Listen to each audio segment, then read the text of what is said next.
bari ga muku wani sirri ya mu faɗa dan ya yadu saboda manya su ci.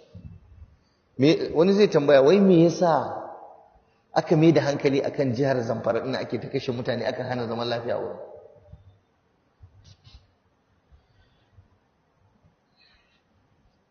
Wato akwai wasu ne daga cikin manyan ƙasar nan, lokacin faɗin sunan su bai yi ba amma na san su, manya ne kuma 'yan arewa ne da suna da ra'ayi. Akwai arziki ne a jihar Zamfara, ana ɗiban gold, ana ɗiban kaza, akwai kayan wato arziki na ƙasa, na cikin ƙasa da ake tono ma'adinai.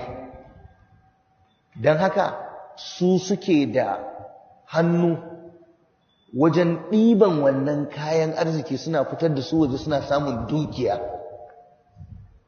So idan aka bar mutane hankalinsu ya kwanta, ai kaga za a rinka ganin ana fita ana kaza har za a yi magana.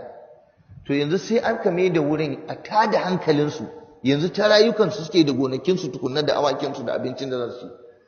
Can kuma inda ake ɗiban arzikin suna can suna ta ɗiba. Wallahi wannan shine abin da yake faruwa.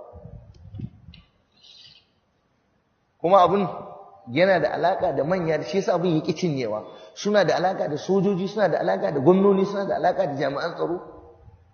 Duk wani babba da yake wannan jihar ko yake ƙasa, in ma zai wata magana suna da wani abu da suke ɗan tsakura masa a bashi.